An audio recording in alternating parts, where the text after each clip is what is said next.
back to my YouTube channel. Today I woke up and I chose violence and decided, you know what, I'm going to do a 24-hour readathon. I've pretty much got the whole week off work, so I've got a lot of free time and I don't want to spend it all scrolling on my phone. So that's what I decided to do, and that's what I'm gonna do. I've got a very, very big stack of books, which I will not be getting through all of them. I've got most of the ones I kind of feel like reading at the moment, so I'm just gonna mood read, maybe try and finish my June TBR, and yeah, we're just gonna see how we go.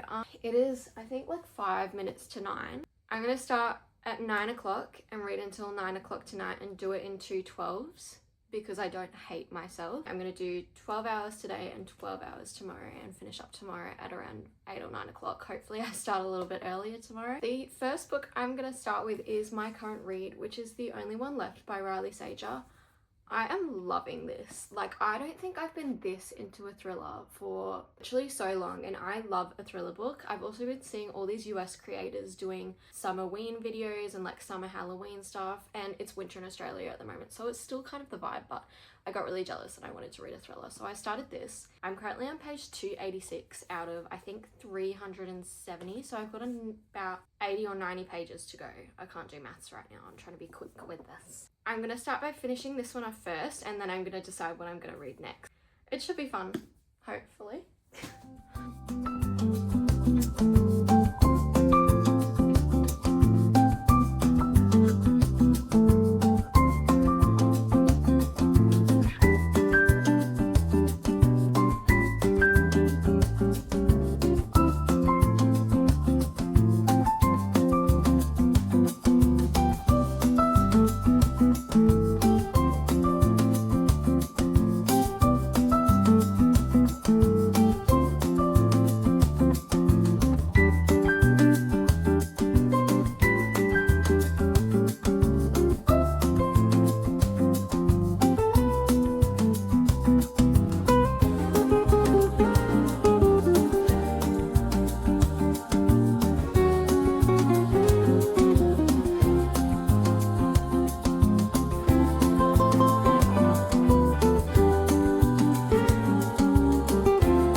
Okay, update.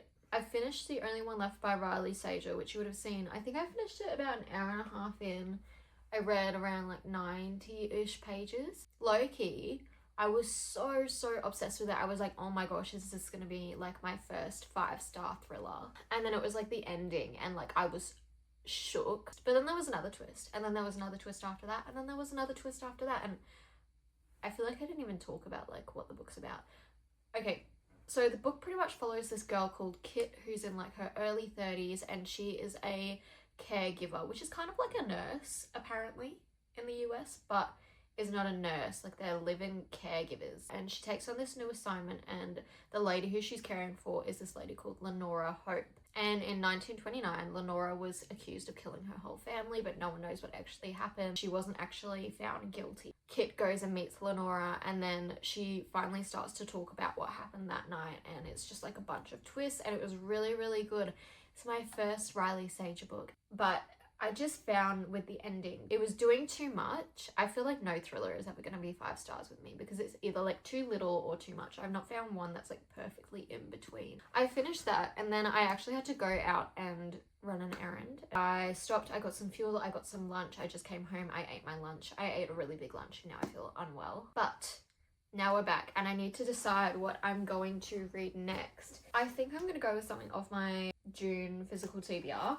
I have, I think, 3 books left. These are my options. I've got Percy Jackson and the Titan's Curse, which is the next book I'm doing in my reread of Percy Jackson. But I have read these all before and I'm trying to cut down my physical TBR. I think I might leave that one for now. I cannot pronounce this name. Bardacia by Lynette Noni, which is the last book in the Madoran Chronicles series. I love this series so much, and the 4th book kind of ended on a little bit of a cliffhanger. It's very simple, but just so good. It's like, gives like Harry Potter cross Narnia. And I love those two series, so why wouldn't I love this? I feel like that's probably a really good option for me, and it is under 500 pages, so I'm very tempted to get that one out the way. My last option is Wild Eyes by Elsie Silver. I just didn't love Wild Love as much as I loved the Chestnut Springs series, so I haven't felt like inclined to pick this up, but I do think it could be like a really good palette cleanser if I want a romance just to like clear my mind. I'm gonna go with Vardacia, I don't know, by Lynette Noni, because I do really want to finish the series, and I do find these books super easy to read. I'm gonna get started and get onto it because I've only got 8 hours and 49 minutes to go, so I need to lock in.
Reading update time. So I've got 4 hours left on the timer for today's 12 hours. I can see the light. I am just over halfway through. I learned how to say it, by the way. It's Vardacia. I'm on page 275, and I think it's like a 490-ish page book. So far, I'm literally obsessed. I love it. I thought there would be more to do with like the main villain, but so far we're halfway through the book and we haven't seen any of him yet. But I do think there's going to be like some war, like fighting scenes come on in the second half.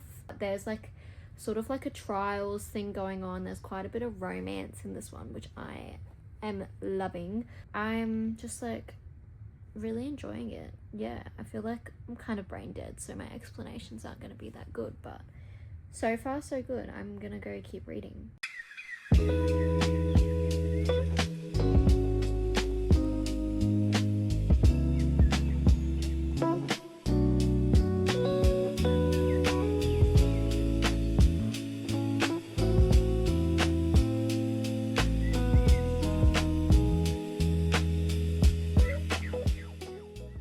Good morning, everyone. Yesterday I kind of went through it, not gonna lie. I thought I'd do a little reading update. We're on to day 2. Happy day 2, happy Hunger Games. It's gonna be so much fun. I ended up reading for I think just over 11 hours yesterday. And then I was like, you know what? I can save all the rest of my time for tomorrow and put myself through more pain for tomorrow. So that's what I've done. 12 hours and 53 minutes. Perfect. Today I've come in with a bit more of a different game plan. Yesterday I sat in this chair all day and I don't think it did me any favors, not gonna lie. I think I'm gonna do a wrap up at the end because I kind of just want to get into it and I need to choose what I'm gonna read next. My game plan for today is audiobook. I do have an audiobook I'm currently in the middle of. It is Wild Dark Shore by Charlotte McConnor something. I don't know, I'll put a little picture of it up on the screen here. I'm currently in the middle of that audiobook. I think I'm just over halfway, so I'm thinking I might start here and then I might do some other stuff today. Like I might do some little crafts or some colouring, or I have a puzzle downstairs that is like staring at me that I need to do, so I might do that while I listen to that audiobook. Mostly I want to be reading my paperbacks though, because I just want to get through my physical TBR because it's so long. I need to choose what book I'm going to start with. I think I may start with a little paperback, hopefully a little short one. I've done so well with my June TBR. I'm really tempted to try and finish it. 431 pages. No thanks. I want something like a little more fun. 320, that's the shortest one yet. Okay, tempted. I think this is Lynn Painter's new release. It's called First and Forever. I actually have no idea what it's about. I'm assuming a football player. So I think it's one of her adult romances rather than one of her YA ones. Oh, it's kind of giving How to Lose a Guy in 10 Dates, like that kind of fake dating thing. This seems fun. Okay, the main character's name is Guffy though. That's gonna get to me.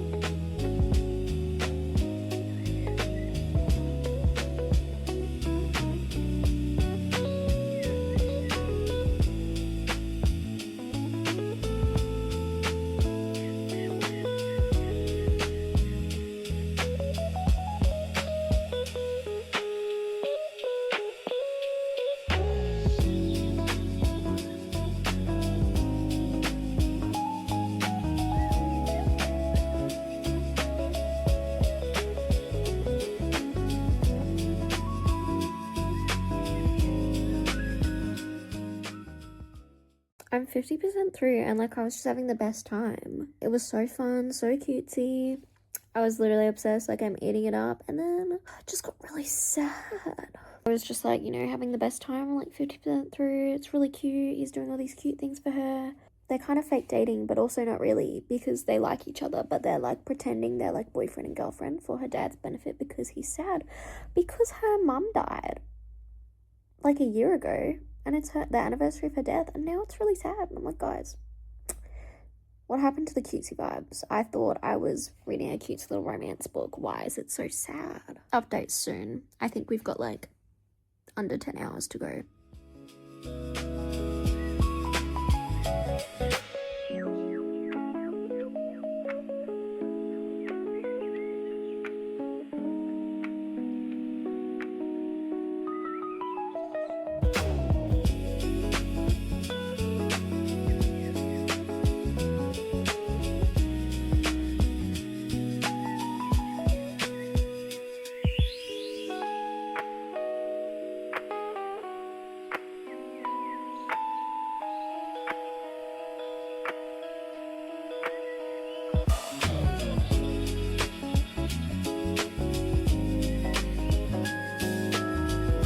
I think I've sat in this chair for long enough.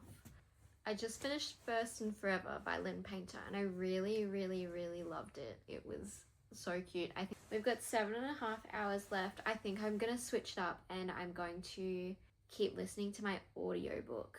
I'm just over halfway through. I'm currently listening to Wild Dark Shore. I may go downstairs and do some of my puzzle and listen to my audiobook for a bit. I do also have it downloaded on my Kindle, so I might even listen to it for a little bit and then keep reading the rest of it on my Kindle to finish it. Wild Dark Shore is pretty much about this. It's actually based in Australia, which I didn't know when I started it, and then I started the audiobook and all the narrators are Australian. I was like, It's about this man and his 3 kids who live on the island, and they sort of live, I don't know how to explain it, in nature pretty much. They get their electricity through generators and their radios have just stopped working, and then all of a sudden this woman washes ashore. And then we end up finding out that this woman's come to the island to try and track down her husband, but the last place he was seen was on the island. And it is a bit of a thriller. I think there will be some big grand reveal of what happened, because there is a secret that the dad, Dominic, has and all the kids know about, and they keep talking about how we need to make sure it stays a secret, but I reckon there's going to be like a big grand reveal. I'll check in a couple of hours.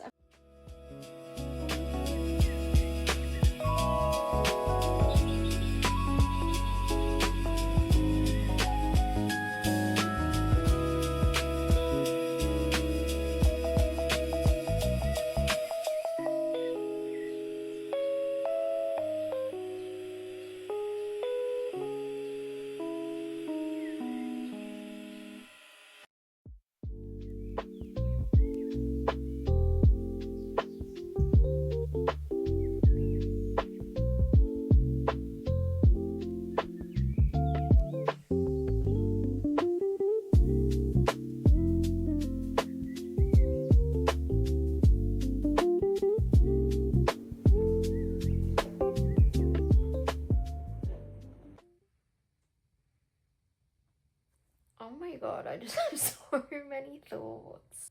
So I've just finished my audiobook of Wild Duck Short. It was like insane. Around the halfway point, I was just like getting not sick of it, but I was a bit like, okay, like this is dragging on a bit. I was a little bit bored.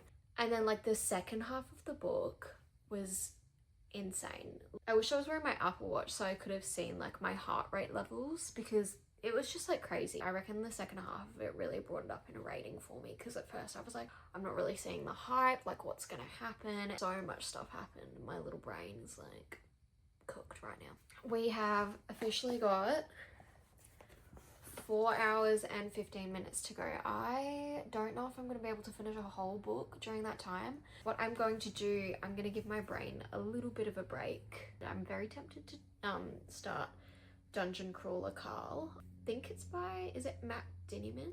I'm tempted to read the first one on my Kindle just to see if I like it, and then potentially buy the physical copy, so I might even start reading that. But first I'm gonna have a shower, get in my PJs, get all cozy, and I think right here in bed is where I'm gonna be for the rest of my night. I'll see you guys when I've decided what I'm going to read.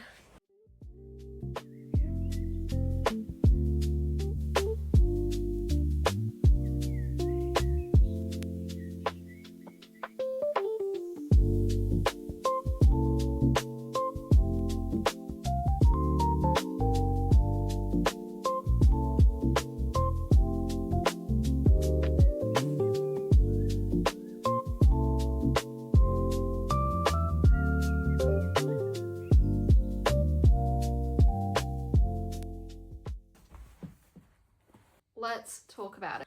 I fell asleep last night, and the last 2 hours of my challenge were written off. Let's say that, because I fell asleep and I was just like, you know what, it's been 2 days. If I keep going, I'm never going to want to read again. So we are going to go through the books I read, what I thought, what I rated them, etc, etc, etc. The book we started with was The Only One Left by Riley Sager. I was, I think, 90 pages off finishing. I think I read from page like 280 all the way through to 380. I've never read a Riley Sager book before now. I've heard so many good things about them. I thought this was a horror, not a thriller book, so I was a little surprised to find out that it was a thriller, just because the cover is giving horror, but it was still creepy. Like, I couldn't read this at nighttime. I had to read this during the day. It follows this girl called Kit, and she is a caregiver, and she's had the past 6 months off of work because there was an incident with her job where something happened and pretty much one of her patients passed away because of it. So she got suspended from work for 6 months because of this incident that happened, and she's finally going back to work. They give her this one assignment, which is to care for this lady called Lenora Hope. Everyone says that Lenora Hope murdered her whole family in 1929. She was never found guilty, but everyone believes that she did it. She is mute, she's paralyzed. I think they say she had a stroke and she's bound to a wheelchair. So Kit takes this assignment because she needs the money and she needs to get out of her house. Then Lenora says that she wants to start to type and start to write, and she finds a typewriter and she starts typing what happened that night to Kit. Oh my god. Second half of this book, I think I put it in my Goodreads review. Literally so many twists and turns. I felt like I was getting whiplash. I thought to myself, I was like, oh my god, am I finally gonna have a thriller that's a 5 stars? Because I've never rated a thriller 5 stars before. And I thought, this is gonna be the one. I ended up rating it 4. The only reason being, I feel like with thriller books for me, I just need to have one big twist and then that's it for me. But there was like the really big reveal, the really big twist, and then there was like 5 extra little twists after that, and I was like, oh my god, like what is happening?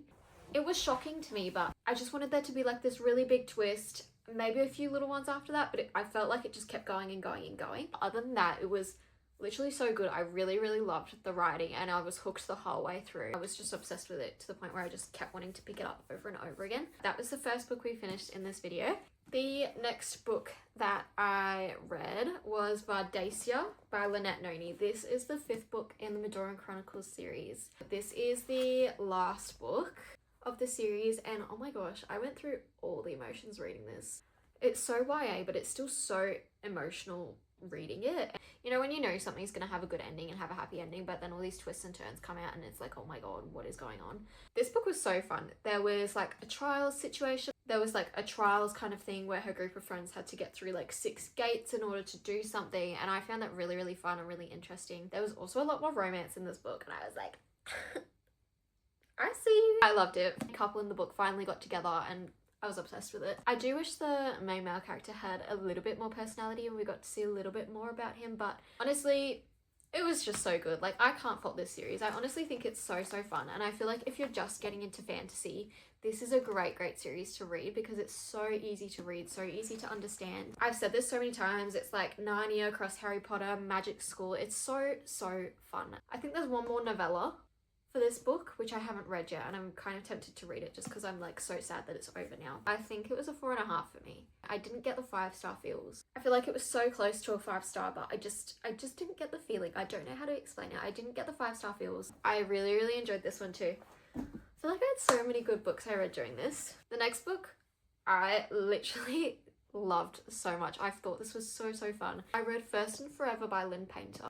I love Lynn Painter. I love her. I literally love her so much. This is my first, I think this is adult Lynn Painter book I've read. The rest I've read are like teen YA. I feel like I need to get more into her like adult series now, adult books now. I do have another one on my shelf, but I feel like I've been missing out because it's literally like the same kind of style as her YA books. It's super cutesy, super funny. Like, I found myself like giggling through this book. I was like, that's hilarious. It pretty much follows this girl called Duffy. Now, Duffy is the reason this book didn't get a higher rating because her name was Duffy. It follows this girl called Duffy who is a super big Coyotes football fan with her family, and the mascot tries to grab her butt or something, and then she ends up shoving the mascot and he falls down the stairs, and then the team keeps losing their games after that, so everyone thinks she's a bad jinx. She finds herself in this talk show to kind of settle what she's done and like explain herself. She finds out that Connor, one of the star football players from the team, is also on the show, and people end up finding them cute online, and then they end up going on a date, and it's more for PR on his end, but then he actually ends up liking her. He was just so sweet the whole time. Like, the whole book, I was like, okay, can this man do anything wrong? I ended up rating it a 4 purely because her name was Duffy. Duffy did kind of annoy me a little bit. She was tomboy to the point where it was like a little bit too much. I had really great banter, but sometimes it was a little bit too much. I did really love it. I thought it was so fun, so cute. Exactly what I needed halfway through my readathon. The next book that I listened to was an audiobook, and it was Wild Dark Shore by Charlotte McConaughey. I was so lost during this book. I actually was already just over halfway through this audiobook when I started re-listening to it during this readathon. I feel like I needed a break from a physical book, so I ended up listening to that and doing some of my puzzle downstairs just for a little brain break. I found this book so interesting. It follows a single dad and his 3 kids who live like, they kind of like live off the land. They live on this island called Shearwater, which is in between Australia and Antarctica. But the island is actually going to be flooded and disappear at some point from global warming. It is like a thriller, but it's also like a literary fiction in my opinion. The whole book I was waiting for something to happen or something to get revealed because the family are hiding something from this lady Rowan who washes up ashore, and she's actually there to find her husband Hank, who disappeared on the island when he went to work there. I was like kind of enjoying this up until like the 40% point, and then I was like, okay, I'm a little bit bored. I'm kind of confused on what's going on. Maybe I should have read it instead of listened to it. I just wasn't obsessed with it. And then the second half of the book, there was like a big reveal. There were twists and turns, and it actually had like a kind of sad ending, which I wasn't expecting. The second half of the book really brought it back up in rating for me. I'm gonna say like I probably read it like a 4.5. That was the 4th book that I finished during this challenge. I said I was gonna start Dungeon Crawler Carl last time that I spoke, and then I was like, no diva, read something off your physical TBR, which I didn't get very far into. I started Remarkably Bright Creatures by Shelby Van Pelt. I know a movie just came out this year based on this novel, so I've really been wanting to read it because I heard so many great things.